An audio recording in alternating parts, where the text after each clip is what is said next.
I know you've been asked, and we've asked you in the past about the picture and watching the celebration. I think you said, like back in camp, it was kind of a juggling act for you of using it as motivation, but wanting to move on.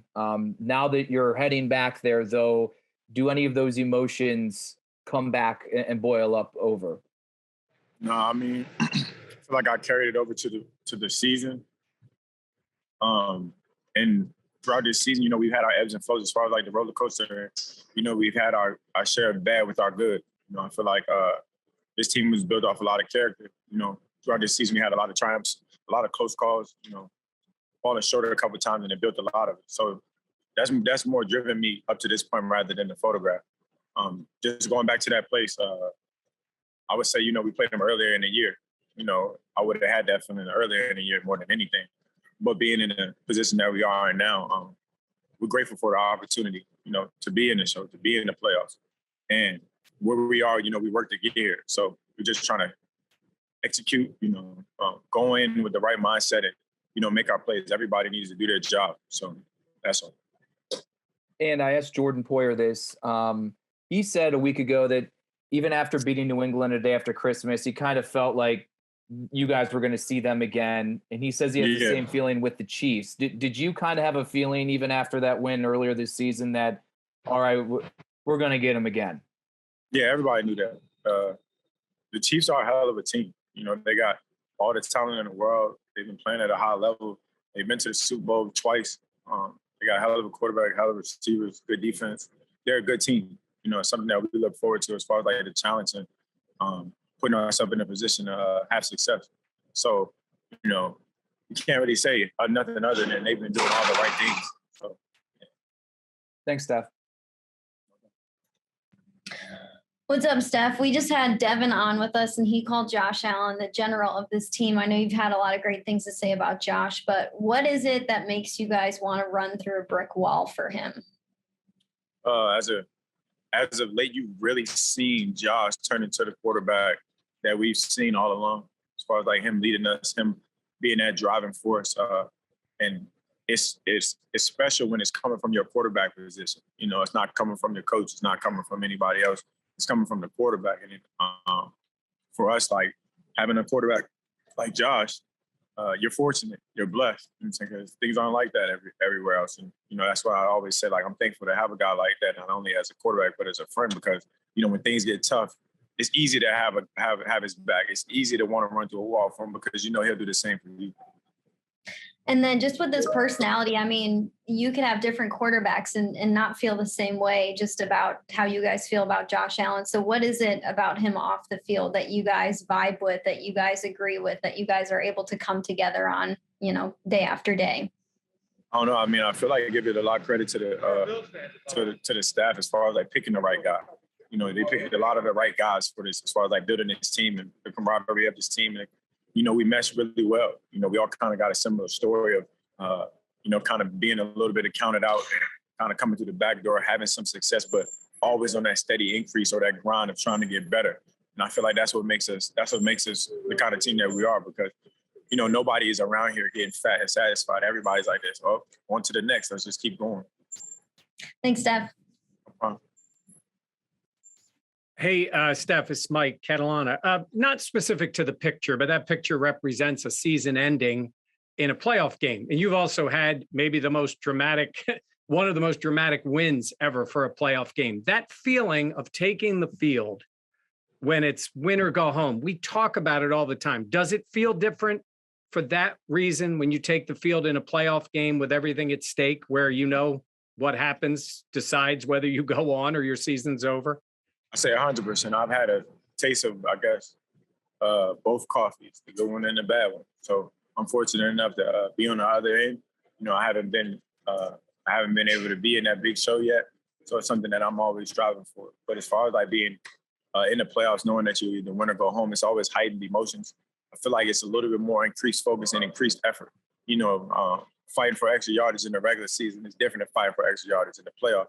I feel like you giving it everything you got, and the man across from you is doing the same, just because you're going home if you don't win, and you don't want to be the reason that you go home. So as far as like that being a motivating and a driving force, I think that's enough for any player to know that all right, you don't win, you going home. Great. Thank you. What's up, Steph? You guys had 7 offensive possessions, 7 touchdowns. You played about as perfect an offensive game as you could play. And, I look, whenever I see a game like that where your offense is going good, I look at, your numbers, and usually the targets are huge, but it was only 4. Do you feel like, I want to use the video game analogy, that like everybody in this offense, their overall is so high that it doesn't matter where you go in this offense because so many guys can contribute?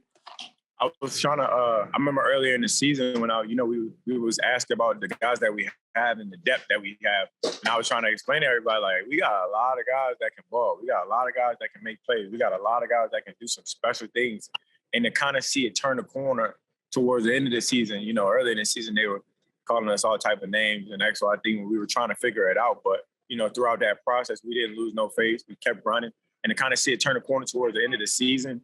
Because he had a couple games that he had, everybody's eating, everybody's having success. I was just trying to always keep it in the forefront of, you got to play team ball. We've been playing some great team ball, like guys contributing at a high level. Everybody contributing, everybody doing their job. So having that many weapons and having depth kind of turns the corner for us. It's going to be games where I have whatever targets, and it's going to be games I have 4 targets. But then all in all, when you're trying to win, if you're really looking at the grand scheme of things, balance is going to get you wins. Team football is going to get you wins. Running the ball is going to get you wins. Motor is having a hell of a back end of the season, and Josh is balling now. He's running all over the place. So I wasn't lying when I said we had weapons. I'm just glad that I don't look crazy now, and y'all kind of see it for yourselves. You mentioned Motor. I want to ask you about him specifically. We just talked to him. You talked a little bit about Tyler Bass, I think a couple weeks ago, about the swagger. What kind of swagger does Devin have? Because he's so quiet, but it seems like he plays with it. I feel like he's one of those head down work kind of guys. Like, he's not going to say too much, but he's going to show you. He's going to show you with his effort. He's going to show you with his play. As of late, you've seen it. We've been to Motor, can make guys miss, can run guys over, and it's a lot of deception because he's small. But I think he's low key like a really, really, really good running back. He just, with those opportunities given, he's shown it. As of lately. So it's just we were a high tempo passing offense. I'm saying he had to get a little piece of the pie in, but I'm just happy that his slice of the pie is really getting to show how good he is now. Thanks, man.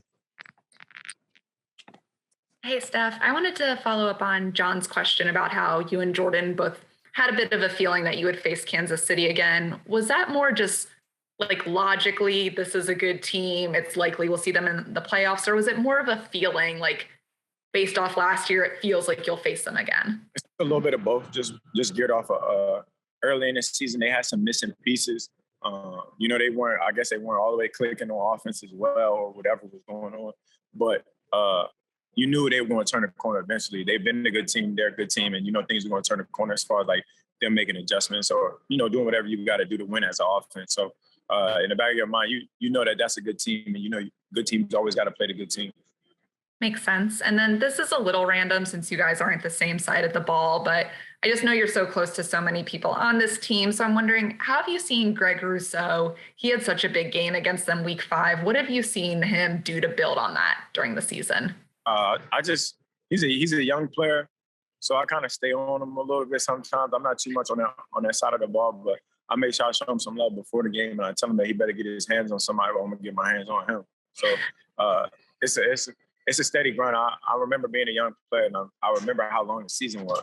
So as far as like him staying focused and him staying grounded this whole time, what I'm saying, staying healthy, it's a whole process. So I'm proud of him. I'm proud of him up to this point. But I feel like he got a lot of ball left in him. I think he got some more juice in those legs. He's gonna make some more plays for us. So I'm saluting him to stay on the grind and just staying at it. Awesome. Thanks. That finesse, Mookie Hawkins, welcome to Cincinnati. What's good? I see you. What's up, big guy? Good, man. How important is it to keep Kansas City off balance with balance aggressively? They give you a mixture of looks. They blitz. They gotta, they've been doing it for a couple of years now as far as like in having success. So for us, you got to be able to, not only spread the ball around, but make your plays when they come to you. You know what I'm saying? We kind of talk about everybody doing that 1-11, and that's all it is. You know what I'm saying? When you're given your opportunity, just make your plays. And you kind of saw that last week. trying to just have that carry over to this week. I'm saying whether it's a million plays or whether it's 3, just make them. And make sure you're doing everything in the best interest of the team. No doubt, no doubt. And, other than you finessing cornerbacks and safeties and, how do you plan to be more of an impact without catching the ball? Whether I'm throwing a couple blocks or, keeping my quarterback in the right mind frame, playing smart, reminding my O-line, going in the huddle, like play hard, play smart, look where we at.